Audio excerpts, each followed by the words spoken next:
За сайн байцгаана уу та бүхэндээ энэ өдрийн мэндийг хүргэе.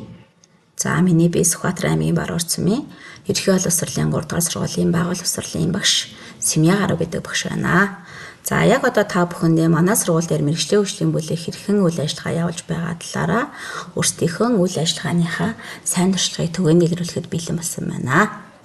За манай мэргэжлийн хөгжлийн бүлгийн нэр маань болохоор хамтдаа хөгжих гарц.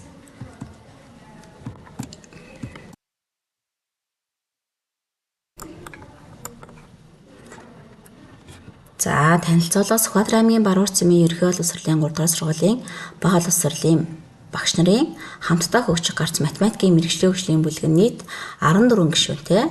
За 2025-аас 2026 оны хичээлийн жилд мэргэжлийн хөгжлийн бүлгийн ахлагчаар байгууллага улсурлын багш Сэмья гарав ажиллаж байна.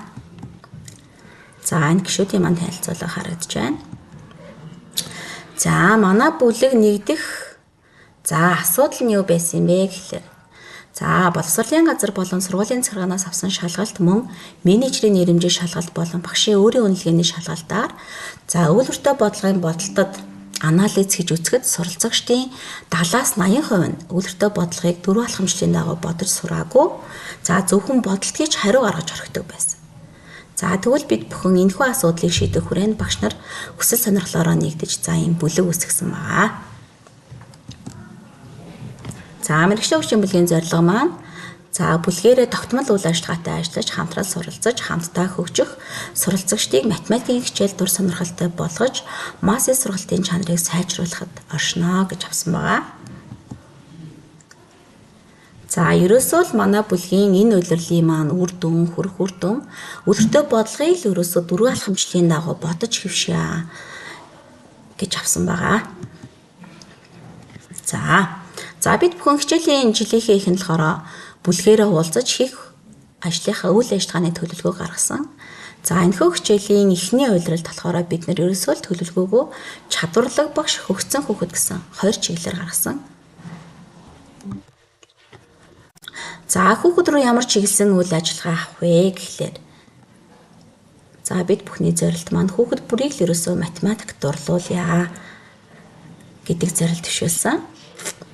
За манай аймгийн хэмжээнд болохоор жил болгон ойлгож унших чадрын үнэлгээ болон өвлөртөө бодлого бодох юм аян явдаг. За энэхүү аяныхаа бэлтгэлд бид нар за бэлтгэлийн хүрээнд ерөөсөө л энэ үйлрэл бүгдээрээ хүүхдийг өвлөртөө бодлого бодох арга аргачлал сургая. Өвлөртөө бодлогыг өөрийн төвшөнд, өөрийн тохирсон төвшөндөө дөрвөн алхмын дагуу бодож сургая гэдэг ийм зорилтыг авч ажилласан байгаа. За хийх үйл ажиллагаа нь болохоор нэгтэн за тухайн үйлрэл бодох өвлөртөө бодлогын чагсаалт гаргах. За хоёрт нь өдөр бүр нэг өвлөртөө бодлого бодуулж хэвших ерөөсөө багш болгон өөрийн даасан ангидаа өдөр болгон 5-10 минутын цаг гаргаад заавал нэг бодлого бодуулаад хэвшээ. Ингээм л бид нарт ахиц амжилт гарах нэ гэж ярилцсан байгаа. За тэгээ хамгийн сүүлд нь болохоор улирлын төгсгөлд за улирал бүр ахиц амжилтын үнэлгээ хийх 10 минутын сорил авъя. За хүүхдүүд маань анх уншлахад ямар байсан юм бэ те? За энэ үйл ажиллагааг хэрэгжүүлээд ингээ бүтэн сар явхад үр дүн юу байсан юм бэ? Акцент юу байсан юм бэ гэдэг зорилгоор юм 10 минутын сорил гэдэг үйл ажиллагааг улиралд авч хэвшээ гэдэг юм 3 том үйл ажиллагааг аваад тогтмол үйл ажиллагаагаар ажиллаад явж байна. За эхлээд мэргэжлийн хөгжлийн бүлгийн багш нар маань өөрийн хариуцсан ангийн сургалтчдад за өвлөртөө бодлогын дэвтэр нээсэн, анги болгон дэвтэр нээсэн. За тэгээд тэр дэвтэртээ ерөөсөө л өдөр болгон цаг гаргаад тэн дээрээ заавал нэг бодлогыг бодно. За бодлогыг бодохдоо мэдээж нэгтэн за өгүүлбэрээ маш сайн уншинтай. За уншсан хүүхэд уншснаасаа бичиглээ өөрөө хийх. За түүндээ тохирсон зураглал хийх. За тэгээ бодолт хийх. За боцноо шалгах гэсэн дөрвөн алхмын дагуу бодуулах арга аргачлалд манай бүлэг ингээ хүүхэд толгоныг сурах гад зорио ажиллаад үйл ажиллагаагаа явуулж байна. За энэ манай ангиудын маань өвлөртөө болгоны дэвтэр байна. За багш нар маань одоо ингээ бүх багш нар өдөр болгон заавал нэг өвлөртөө бодлогыг дөрвөн алхмын дагуу бодуулаад хийвсэн. За би мэргэжлийн хөгжлийн бүлгийн ахлагчаар түрүүжлээс эхэлж ажилласан. За тэгээд одоо ингээ 20 дахь жилээ туршин хэрэгжүүлж байгаа ангиуд ч байгаа. Бас энэ хичээлийн жил буюу манай түрүүжлийн 1-р ангийнхан элсэн суралцаад бас туршин хэрэгжүүлээд явж байгаа ангиуд бас байгаа. Ямар ч байсан бүх хүүхэд бүх анги маань бүлгийн бүх анги маань ингээ дөрвөн алхмын дагуу өөрийнхөө төвшин чадхаараа ингээ хөрхөн бодоод хэвсэн байгаа. За бүлгийн багш нар 7 хоног бүр уулзаж 7 хоногт энэ 7 хоногт ямар өвлөртөө бодлого бодох вэ гэд за тухайн 7 хоногт бодох бодлогын жагсаалтыг гаргадаг. За тэгээд тухайн бодлого ямар арга зүй, ямар бичиглэл зураглаар бодох аргачлаа ярилцаж бүгдээрээ нэгтгэдэг байгаа. Яг тэр нэгтгэлээрээ анги бид нар дөрөв алхмаа хийгээд явдаг байгаа. За ингээ багш нар маань уулзаад 7 хоног болгоо уулзаад бодолтой ярилцаад явдаг байгаа. За тэгээ 2-5 дугаар ангийн анги бүлэгний улиралд бодох юм бодлогын жагсаалт гаргасан байна өдөртөө бодлогын. За манай 2 дугаар ангийнхан бол хөөхөн одоохондоо нөө бичгэд маш их хугацаа орж байгаа учраас багш нар маань хөөхөнгийг хэвлээд дэвтэрт нь аачдаг. Харин 3-5 болохоор өрөөсөө самраас юм уу дэлгэцнээс өгүүлбэрөө шууд 1-3 удаа уншингуудаа шууд бичиглээ хийгээд зураглаа хийгээд бодолтой хийгээд шалгах үйлдэл хийгээд явдаг байгаа.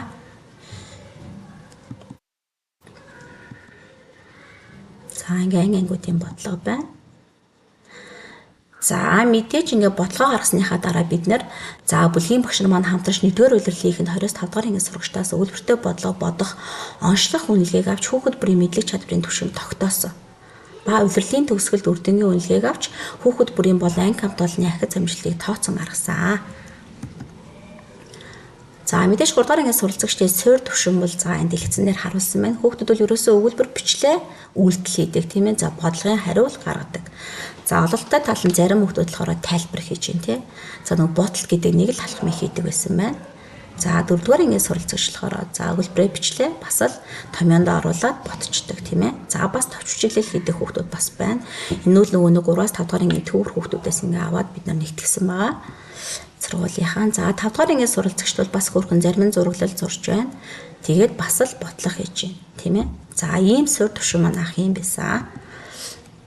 За анги хамт олноороо авч үлцэхэд за энэ бол яхан манай яг өөрийн ангийн анализ 2024 оны 11 сарын 15-нд онцлог буюу гарааны шалгалт авахд ерөөсөө манайх өгдөл бичдэг.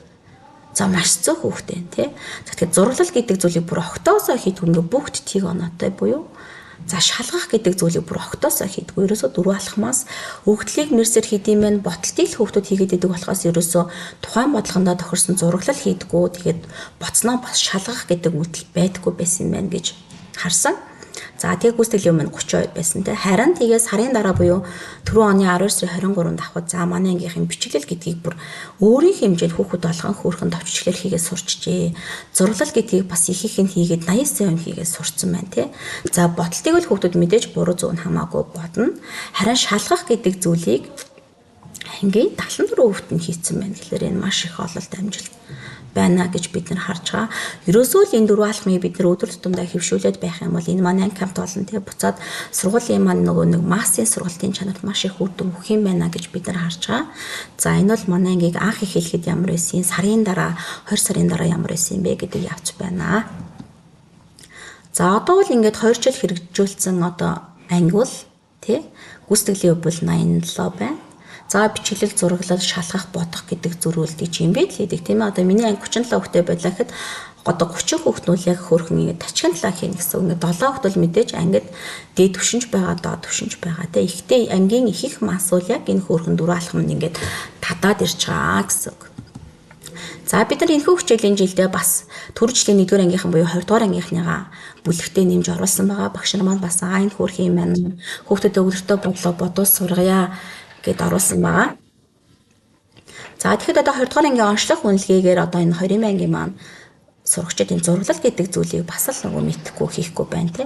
Шалгах гэдэг зүйлийг мэрсээр хийжсэн бол за одоо явцын үнэлгээгээр буюу 1 сарын дараа 2 сарын дараа үр дүн авахд нөгөө тийг байсан маань 82% гүйцэтгэлтэй болж хүүхдүүд маань хийгээд сурцсан байна. 4 алхмын дагуу бас яг хувьдаа тохирсон төвшөндөө тохирсон алхамчлаа бас хийгээд сурцсан байна гэж харж байгаа. За одоо зарим багш нар маань болохоор онцлог үнэлгээг авлаа. Энд дээр ихэд за 20 ангийн суралцагч зураглал ямар байсан байна те. Шалгах гэдэг зүйл ямар байсан байна. Одоо багш маань бол гар бичмлэр бол өдөр болгон онсроо тавиал үлгэртэй бодлого боддоо за 4 алхмыг хитэн хийж байгаа юм бэ те. Ингээ 2 3 4 гэсэн ингээ оноогоор оноожуулаад бас явсан байна. За энэ болгон бол ерөөсөө л онцлог болон явцын үнэлгээ үр дүнгийн үнэлгээг харьцуулахад энэ маань хүүхэд болгон ингээ хөөрхөн дадуулаад байх юм бол сурч юм байна. Сурах юм бол буцаад энэ маань хүүхэд болгонд хэрэгтэй те бидний сурлагын амжилтанд бас сайнаар нөлөөлөх юм байна гэдг нь бас харагдаж байна. За одоо харин нөгөөх ах ямар байсан юм бэ те одоо 4 алхамжлалын дагуу ингээд бодоод сурахаар хүүхдүүдэд ямар өөрчлөлт гарч байгаа юм бэ гэхээр энэ бол 2 жилийн хугацаанд туршиж хэрэгжүүлсэн 3-5 дахь ангийн хүүхдүүдийн дэвтэр байна л да. За тэгэхэд бол хүүхд маань нэгт бичиглээ хийчих чинь те хоёрт яг тухайн бичиглэлтэй тохирсон зураглалыг хийж чинь гуравт хүүхд бодлогоо бодож чинь дөрөвт боцноо шалгах чинь тийм ээ. За дээр нөгөө хүүхд болгон тайлбар гэдэг зүйлийг аягүй сайн бичээ сурцсан байна. Гэдэг маань энэнгүүрээ хүүхдүүд маань маш их зүйл суралцаж байна гэж харагдаж байгаа.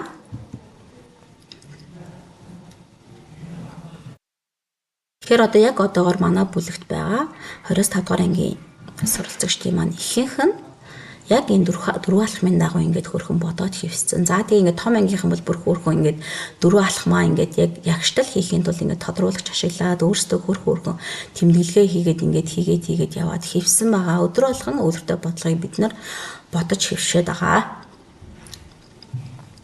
За тэгээд тайлбар гэдэг зүйлийг маш сайн хийж ин тухайн зургийн бичиглэлийг тийм ээ. Одоо бид нар бол за тэгээд бас бодлого авахдаа бид нар улирал за энэ улиралд хэрчвийн бодлого бодъё тий дараа улирал болохоор хөдөлгөөний бодлого.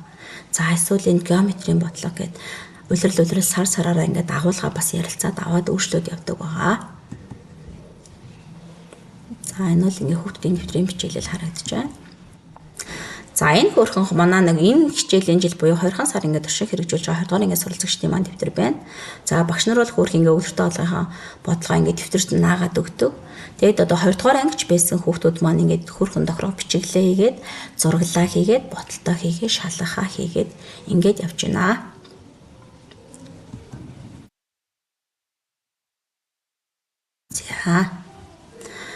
За одоо тэгээ бид нар өдөр болгон бодуулчлаа тийм ээ. За энийхээ одоо явцыг яаж үнэлдэг вэ гэхээр аргументын сорилыг бас аваа явж байгаа. За багш нар маань суралцагчдын өвлөртөө 4 алхамжлалын дагуу бодуулж хөвшил суралцагчдын тоо бодох хурдыг нэмэгдүүлэх цагийн эмэг цагт нь хийдэг дадлаг хөвшилт сургах зорилгоор 10 минутын сорил үйл ажиллагааг эхлүүлээд амжилттай зохион байгуулж байна. Ингэснээрээ сурагчдын бие даах чадварт болон тоо бодох хурд нэмэгдэж байгаа гэж бас анзаарэгдсэн. За 10 минутын сорилт багш нэг л бодлого өгөн тэр бодлогыг хүүхэд маань маш сайн уншин тэгээд ойлгосноо бичиглэл, зураглал, бодолт, шалгах гэсэн 4 алхмын дагуу гэж гүйцэтгэдэг байгаа. За одоо ингээд бүр сурцсан ангиудын маань 10 минутын сорилын үнэлгээ гэхэд бичиглэл, зураглал, бодол, шалгахыг хийсэн байна. За тэгээд энэ гүйцэтгэлийн хувьяасаа шалтгаад за тухайн анги хамт олонний гүйцэтгэлийн хувь 80-аас дээшээ байвал болцсон байна тий энэ агуулга болцсон байна. Одоо дараа 7 хоногт юм уу дараа улирал дараа сард бид нэр өөр төрлийн бодлого тий. За гэрчийн бодлого бодоо сурцсан гэж явал за одоо манай анги дараа 7 хоногт геометрийн бодлогоор ороход болцсон байна. Харин 80-аас доошоо 70%-аас доошоо байх юм бол за энэ өвлөртөө бодлого яг энэ агуулга ахиж давтмаар юм байна. Ингээ багш маань хамтдаа ярилцаад параллел ангиараа нэгэндээ зөвлөгөө тусламж өгөөд бас ингээд явдаг байгаа. За одоо энэ хүү өвлөртөө бодлогыг 4 алхамжлалын дагуу хийгээд сурахад хүүхдүүдэд ямар ингээд үр дүн ахиц амжилт гарсан юм бэ гэхээр хүүхэд бүр өөрийн төвшин тохирсон бодлогыг 4 алхамжлалын дагуу бодож хийвсэн. За өгүүлбэрийг задлан шинжлэхдээ бодлогын нөхцөлийг ойлгох тийм ээ. Тэрийгэ бичих, бодох юм арга сурсан. За мөн хүүхдийн хурдан унших болоо ойлгож унших мөн бичих чадвар тахирц маш ихээр гарч байгаа. Яагаад гэвэл хүүхэд өгүүлбэрийг ботхын тулд 3 удаа уншин тийм ээ. Тэгэхээр хүүхдийн ойлгож унших чадвар дахиад гарч байна. За тэгээд нөгөө нэг байнга бодлого бодох болгондоо бичиглэл, бодол, шалгах, зурлал гэж бичгээрээ хүүхэд яхна энэ дөрвөө үг хаанаас ч харсан зөв бичдэг болж байна тий. Тэгэхээр дагаад нөгөө хүүхэд илүү их бичснээр хүүхдийн бас бичих чадварт маш их ахиц гарч байна гэж харж байгаа. За ингээд хөөрхөн 4 алхамжлаад өвлөртөө бодлого бодоод ирэхэд ахаад дагаад нөгөө математик монгол хэлний тооны дэвтрийн маань дэвтрийн нөгөө бичиглэл эмгцэгцтэй байх гэдэг зүйл нь маш их сайжирсан бас байгаа. За тэгээд дээр нь бол анги хамт олонний масын сургалтын чанар бас маш их сайжирч байгаа. За одоо манай аймгийн хэмжээнд бол ойлгож уншихын чадвар ийн үнэлгээ тий өвлөртөө бодлогын үнэлгээ гэхэд одоо манай бүлэгт хамрагдсан багшрын маань анги хамт олон бол маш сайн аймагта эхний 6 буюу маш сайн үнэлэгддэг. Энэ бас бидний энэ бүлгийн үйл ажиллагааны бас ашиг тус байгаа гэж бид нар бас харж байгаа. За засан сайжруулалт ба дүгнэлт юу байсан бэ гэхээр за өдөр бүр нэг өвлөртөө бодлого ботход өгүүлбэр бичгэд маш их хугацаа зарцуулж байсан тул 3-5 дугаар ангийн суралцагчид өгүүлбэр бичгүүгээр ерөөсөө л өгүүлбэрээ 3 удаа уншиж ерөөсөө бичихээ оронд 3 удаа уншиж тэгээд уншаад ойлгоцсон хөлт бичиглээ хий зураглаа хийж бодолтой их нь илүү амар байсан. За тэгээ 20 дугаар ангийнхан бас нөгөө нэг хичээлийн цагаас маань аваад байгаа шүү дээ тий өвөлтөө бодлого бодохоор. Тэгэхээр ерөөсөө л өгүүлбэр бичих хугацаа авахгүйгээр багш нар маань бодлогын өмнө ингээ бэлдээд наагаад өгөөд тэгэл бид нэрс дөрвөн үйлдэлэл дөрөв алхмаар юм татуулах үйлдэл хийх зүйл юм байна гэж харсан. За тэгээд одоо энэ дөрвөн алхмаар явж байгаад одоо бид нар яг энэ 2 дугаар улирлаас нэрээ бид нар чинь хүүхдүүдийнх нь монгол хэлний унших бичих чадварыг дээшлүүлэх зорилгоор хамгийн ихний алхам бол өгүүлбэрээ 3 удаа уншия гэдэг нэмэлт алхмыг оруулж өгөх нь зүйтэй юм байна гэж бодоод бас багш нар маань ярилцсан байгаа. За тэгээ бид нар одоо дараагийнхаа улирлаас ерөөсөө л энэ гоё аргачлаа 5 алхам болгоё. За нэгт нь хүүхэд болгоо өгүүлбэрээ 3 удаа уншия тий. Хүүхэд болгон ерөөсөө л уншдаг болох юм. Унших дадал суулгах гэдэг тий монгол хэлээр үйлдүүлгээ. Тэгээд уншаад ойлгоцсон хүүхдүүд бичиглээ хийчин. За бичиглээ эзөөх зурлаа гаргана. Зураад сурцсан хүүхдүүд нөгөө боталтой хийн тийм ээ. За тэгээ бодоод сурцсан хүүхдүүд боцноо шалгах гэдэг ийм 5 алхамтай болгоё гэд бид нар бас дүгнэлтээ яриа засан сайжруулахаар төлөвлөд ажиллаж байгаа. За мөн дээр нь бид нар нөгөө хөгцсөн хүүхдийг гаргаханд бол багш өөрөө чадварлаг байх хэрэгтэй тийм багш өөрөө тасралтгүй суралцах байх хэрэгтэй учраас манай бүлгийнхэн бас багшийнхаа хүрээнд бид нар үйл ажиллагаа зохион байгуулдаг. За тэгээд бүлгийн ахлах 7 хоног бүрийн даваа гарагт мэргэжлийн хөгжлийн бүлгийн бүх багш нарт 3 бодлого бодох даалгавар өгдөг. За багш бүр тухайн бодлогыг тэр 7 хоногт бодож хэрхэн яаж бодсноо бусдаа тайлбарлах, хамтран суралцах үйл ажиллагааг 7 хоногийн төгсгөлд хийдэг. За ингэснээр залуу багш нар маань тэрс маань залуу багш нар маань туршлагатай багшраас бодлого бодох арга зүй шинээр сурах. Эсвэл тийм ээ өөрийнхөө шинээр сурсан аргаа бусдаа төвөгнөлрүүлэх гээд маш нөгөө бид нар ажлын байран дээр хөгжих боломж бас илүү сайн байна гэж харж байгаа учраас энэ багш нарын бодлого бодох үйл ажиллагааг тогтмол явуулдаг. Тэгэхээр багш бүр 7 хоног болгон 3 бодлого бодож өөрийгөө хөгжүүлж байгаа. За иймэрхүү байдлаар ингээ бодлогонуудаа өгдөг байгаа. За энэ болохоор хамтаа өгч гарц. За бүлгийн багш нарын маань өөрсдийнх нь бодлогын дэвтэр байгаа. За яг сайн боддог багш нар байгаа боловч мэдээ шинээр орж байгаа залуу багш нартайг энэ туршлагатай багшийн заавар зөвлөгөө маш их хэрэгтэй байдаг учраас энэ бодлогын дэвтэр гэдэг зүйлийг хүн болгон бас ингэ хэрэгжүүлээд явж байгаа. Энэ маань бас буцаад бид нар бас өрөөгөж өгч байгаа. За хичээлийн жилийн 1-р улиралд за багш нар маань бас нэг 5 дугаар ангийн математикийн сурагчид судалгаа хийсэн. За хүндөвтөр бодлогуудыг хамтдаа бодож өөр өөрийн бодлого бодохоос хуваалцаж суралцагчдад ямар аргаар хэрхэн ойлгуулах талаар бас арга зүйн туршлагаа бас солилцдог байгаа. За ингээд багш нар маань сурагчийн бас судалгаа хийдэг бүлгээрээ. За дээр нь мэдээж математикийн хичээлийг үр дүнтэй тий сайн орохын тулд бид нар Математикийн платформыг одоо мэргэжлийн бүлгийн бүх багш нар маань хичээл үйл ажиллагаанд өдөр болгон хэрэглээд явдаг байгаа. За тэгээ хамтын хичээлийг бол бас улирал болгон зохион байгуулад явдаг.